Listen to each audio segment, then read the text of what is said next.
Asta înseamnă că ai un tătic și o mămică? Da, ei sunt bunicul și bunica ta. Și unde sunt? Departe. Și unde e departe? Putem merge acolo? Știi, Adrian, a fi tătic sau mămică înseamnă să-ți iubești copiii mai mult decât orice altceva pe lume. Și sunt lucruri pe care tatăl meu și mama mea le iubesc mai mult decât pe mine. Unele lucruri care uneori îi fac mai puțin buni, de aceea nu-i vedem niciodată. Asta înseamnă că tati nu mă iubește? De ce ai spune asta? Pentru că nu-l vedem pe tati, nu e niciodată aici. Nu, e doar că tati călătorește mult, merge în jurul lumii cu Natalie, căutând lucruri importante într-o zi. Le vor găsi, eu mă voi face bine și vom rămâne toți acasă, împreună.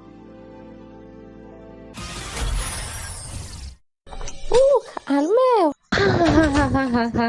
Millie, întoarce-te aici imediat! Millie! Lex, stăpânește-te! Nu pot! Brânza e prea delicioasă! Millie, nu mai încerca să fii în centrul atenției! Ieși odată de acolo! Nu, m-am săturat de toți aceste dictatori patriarhali aristocrați. Eu am inelul, eu sunt regina, nimeni nu spune ce să fac. Cheia! Aveți cheia? Cheia. Bună ziua! Iertați-mi deranjul.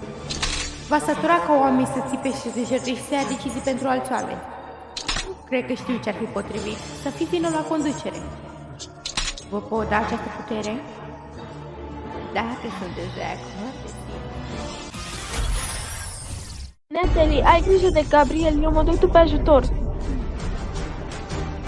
Bunicii sunt mereu atât de complicați, Marine? Pot fi, dar o să rezolvăm asta. Tiki, transformarea! Da!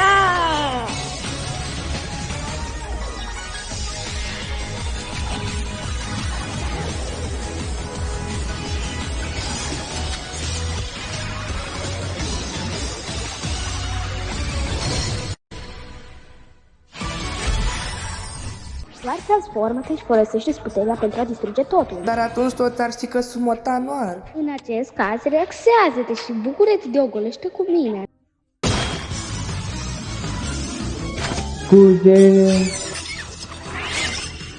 Nici o grijă, totul va deveni la normal în curând. Au, ba nu, fără intru și un ring.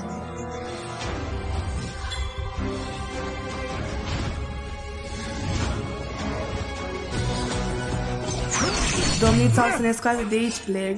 Desigur, așa cum face de eu. Dar nu îi se va părea ciudat că motanoar nu apare?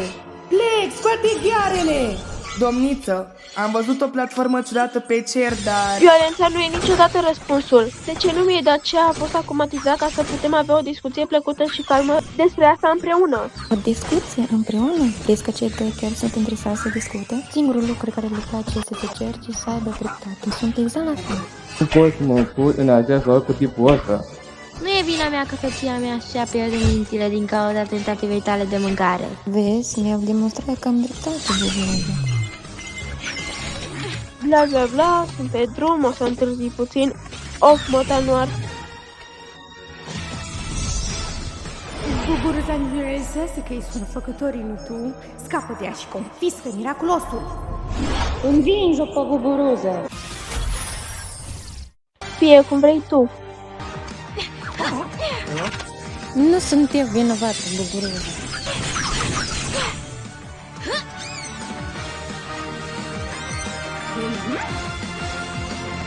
Știi care este cel mai puternic lucru din lume? Familia. Haideți, îmbrățișați-vă și faceți pace.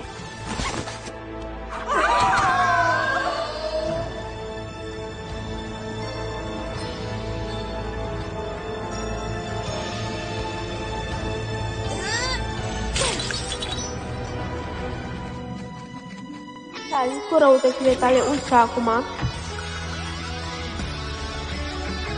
Să te deposedăm! Te-am prins! Papa micule frăturaș! Buburuța miraculoasă!